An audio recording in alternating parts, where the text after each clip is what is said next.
I guess, a little bit of context. I've identified as an atheist since I was about like 13. I'm 26 currently, so roughly half my life. But I've never been like out and open about it. Like, I've been out insofar as, like, if I get asked a direct question, I'm not really going to dodge it or anything. Like, I'll give a straight answer, but I've never really volunteered information about, like, where I stand on atheism, among some other things. So I guess I would like to hear sort of your guys' input on how you both handled coming out, especially Bryce. I mean, I grew up in a Catholic household, but I imagine, like, from what I've heard of Mormons, it's really very tied into sort of your social structure, being within that religion. So I'd like to hear from you guys sort of how you handled that. And then sort of to tie into that, I wanted to maybe discuss the ethics behind maybe attempting to deconvert people that are in your social circle. Yeah, okay. Yeah, those are great questions. Bryce is our guest today, so I definitely want him to give as full and as much of an answer that he wants to give, and then I'll kind of tie in a little bit with my story and stuff. Sure. So I'll try and do my best and just share what I have had success with, and when I've talked to other ex-Mormons and ex-religious people, what they have had success with. When it comes to talking to family members, friends. Oh no, Bryce, are you there? Oh, we might have lost him for a second. He'll probably come back on in a little bit. So I'll go ahead and answer in the meantime. There he is. Okay. That was an inopportune time. My apologies. I'll start again. Go ahead. No worries. So, when it comes to talking to family members, friends about beliefs or lack thereof, what I think is very important is you need to get to the root of why they are asking questions or why they want to know about your belief or your lack of belief, right? And, you know, you live in Arkansas. I would assume that the majority of people out there believe that they believe the same religious propaganda that you can't be good without being religious, right? Somebody's a good Christian out there or they're a godless heathen, right? Right. So when somebody makes an assertion like that, or when they ask, how can you be good without God? You have to recognize the very kernel of their motivation of why they may be asking something like that. And that's not always easy because questions can come in so many different forms and people have myriad motivations for asking questions. But when somebody says, how can you be good without God? It can come from a place of they genuinely want to know. It can come from a place of they're worried that if the world descends into atheism, it will therefore descend into anarchy and, people killing and stealing and there's no rule whatsoever. People can believe that our morality is inextricably tied from our belief in God. And when you lose your belief in God, you lose your morality. And oftentimes the motivations for that is all rooted in fear. They fear lack of understanding. They fear not knowing where we get our morality from, because then that means it may not be an easy answer that they've been told their entire lives is correct. So trying to boil down their question to why they're asking it and answering the question of why they are asking it instead of directly answering the question, I found that to be a lot more successful and it bridges that gap a lot easier, I think. Yeah, beautiful. Yeah, getting to the root of like what their actual concern is. Mm-hmm. Exactly. Mm-hmm. Yeah. Right. Here's my advice. If you want to get involved with what I'm doing right now, which is helping out with the atheist community of Austin, or even getting in the activism stuff, first of all, I say have as much conversations as you feel comfortable with having with the people around you first before you do that. And there's a very particular reason why I say this, although there are several. But the biggest one I think of is I noticed a lot of people who didn't know the transition that I was having.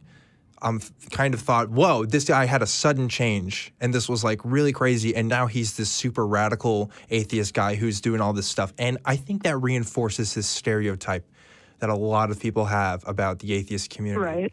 When like really, it's a phase or something. When I know as much as you do, this was probably for you a long time coming, right? And this was something you've probably put a lot of thought into and have spent a lot of time questioning and doing research in good faith, to use that term in its proper context, of trying to figure out what the truth is, right? You were seeking the truth, and this is the conclusion that you've come to, and also that you're still open to hearing other points of view, which is super critical. So I want to echo what Bryce is saying in saying that I think that those conversations are great, and that specifically the way that he was talking about having them, but just see gently what you can have at first and see if these things resonate with other people. You might find that people might agree with you in some ways. You know, I talk to Christians who agree with me on a lot of these same kinds of issues, but I say, you know, like, come out gracefully if you can. Show that, hey, you're another productive member of society and you just think about things differently.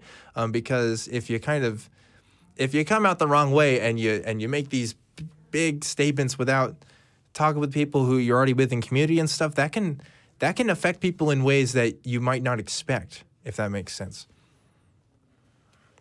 Yeah, I think I'm following you. Like, the tact you use with which to sort of like, yes, bring this up or however is going to largely affect how they're going to take it or how defensive they're going to be. For sure.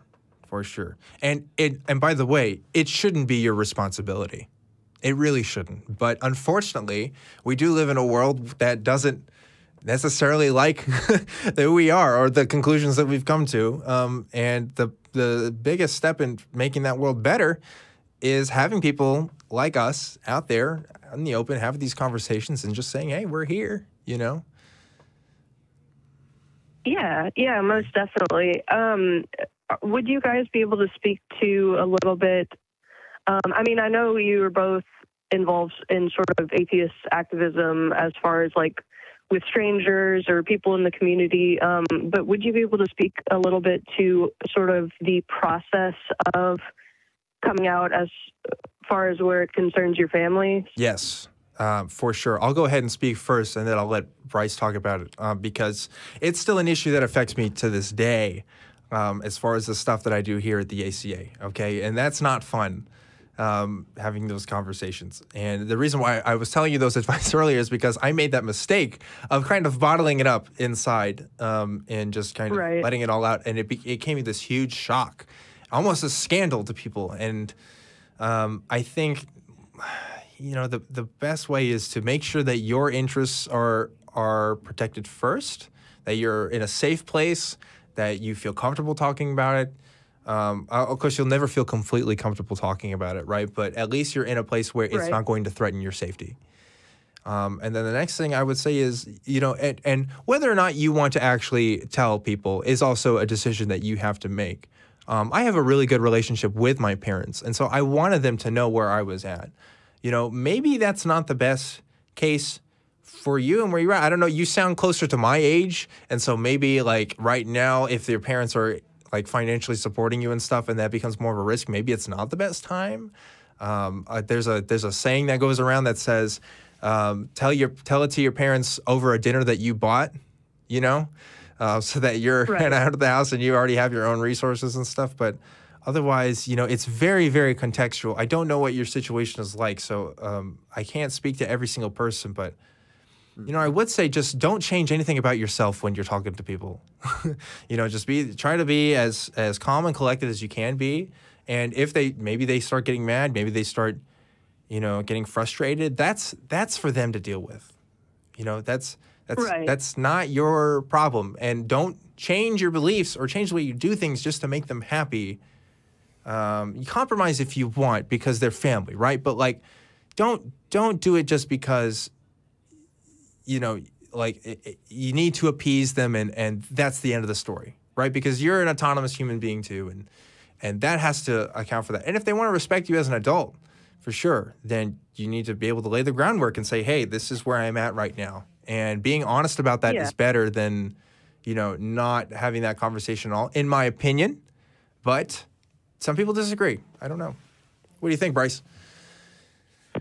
So I'll try to reflect that by just saying, you know, you got to know your audience, know your time, know your place, know where everything is, know who you're talking to, friends, family members, coworkers, know if your job or in, you know, extreme scenarios, if your life will be threatened, if you have a conversation like this.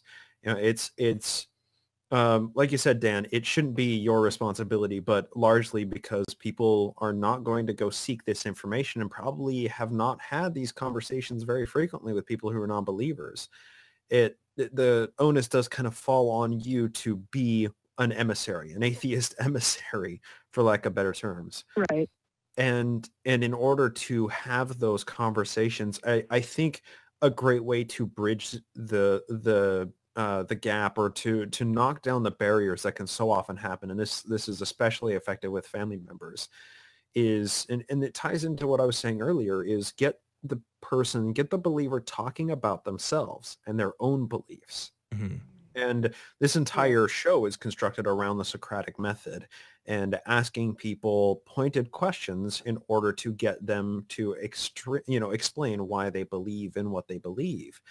And if people can think about their belief in a meta sense, then I think they have an easier time analyzing what exactly comprises that belief. So if you can get a person talking about where their morality comes from, and they say, my morality comes from my God, and then you are able to lead them into further questioning, that barrier is going to slowly be chipped away, and they may be more willing to listen to what you're going to say. And the further you step away from a screaming match, the more effective of communication you're going to have. And that's not always easy with friends and family members. I think we can all understand that. It's not always an easy conversation, but to get people opening up to you, it's, seek first to understand, then to be understood. If you get people open up to you and talk openly, then that line of communication is made in a way that information can more freely flow. And there's just a number of ways to do that. And I think, channels like this and channels like Anthony Magnabosco's channel and other epistemology channels, I think they can provide the tools that really help with that communication. Mm-hmm. Mm-hmm. What do you think, Alex? I totally agree, and that's honestly really good advice. I called your show over any of the other ones because watching Anthony's channel is actually what got me more into really looking at where I stand and kind of what I think about the world, and my stance on my own sort of atheism and the way I respond to it and the way I present it to other people has been very, very passive. I think I said at the beginning of the call, I'm 26 now, and I've identified as an atheist since I was a teenager. So it's been almost half my life, but I haven't ever really been the stereotypical angry atheist or militant about it or anything like that. My family's pretty well aware that I don't attend church, but I've never used the A word around them.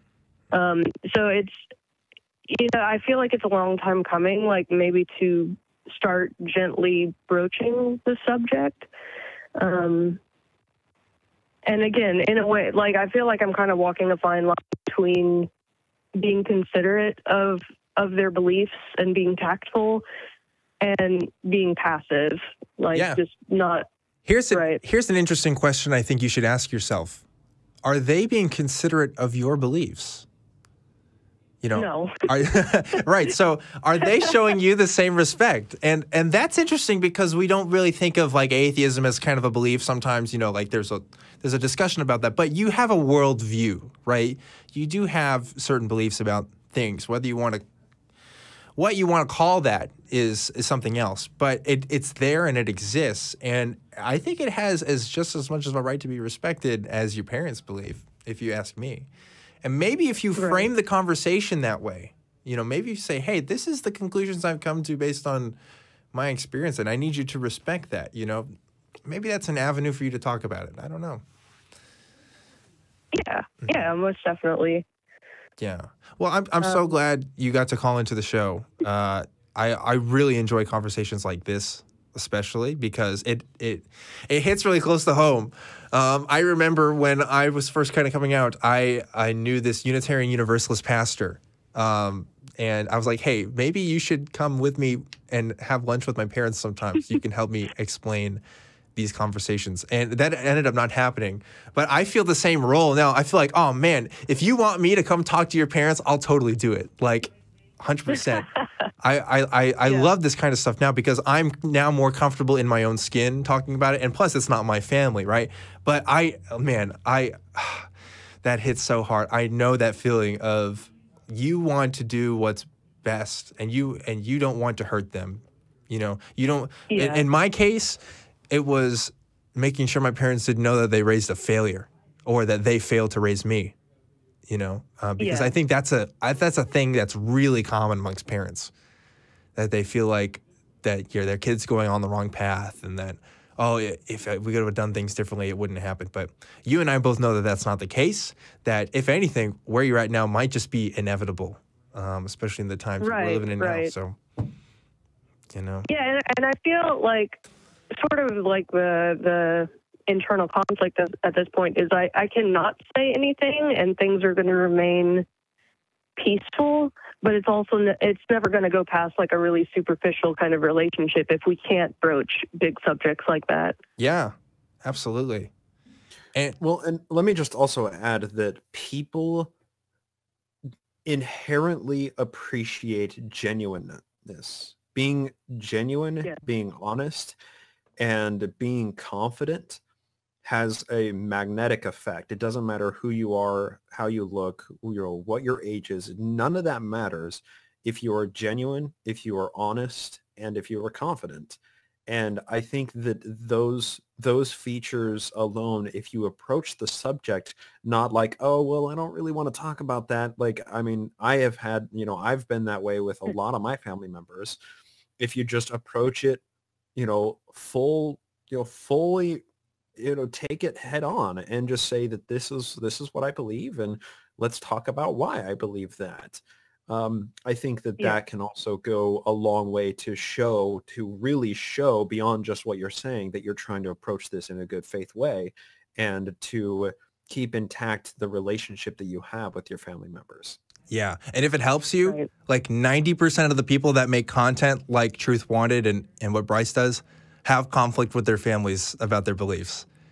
I mean, I don't have a study on that, but the people I talk to, a lot of people who do this stuff, and it's the same. It's a very similar story. So if you can take confidence in that, then do it. But yeah, I hope this was really good advice because I know what you're going through. If anything, I'd suggest coming into the Atheist Community of Austin Discord, if you're on Discord, or come into my Facebook page on Truth Wanted. Maybe some other people can give you some advice and stuff. I mean, everybody would love to help you out. I'd love to talk to you more as well. I have an email address, and that's truth@atheist-community.org. And if you want to talk to me about that more, I'm all for it. Go for it. Anybody else watching this show who wants to talk to me more? This is the stuff I really care about, and I'm really glad you got to talk about this with us today. Well, I appreciate it, Dan. Thank you. Yeah, for sure. Well, we'll let you go, and hopefully we'll get a call from you again sometime. Yeah, thanks. And nice meeting you, Bryce, as well. I appreciate it. Likewise. Thank you, Alex. I appreciated the call. Awesome. That was a great, wholesome call. I love it. Gosh, it's so common, and I wish I had the words for everybody, right? I wish I could just give everybody a hug and say it's going to get better, because the conflict it almost never ends. There's always people in your life that aren't going to accept you at this point. Maybe that you felt the same way. If you just look at the demographics of belief, these conversations can't help but affect the majority of people, right? If you look at non-belief of millennials as opposed to belief in older generations, just the statistical divide of millennials who no longer believe in the religion of their parents means that millions of people are having these conversations all the time, and that they're important. And we all have to, I mean, I think it's important that we share information and we share intel on how to best effectively communicate those concepts.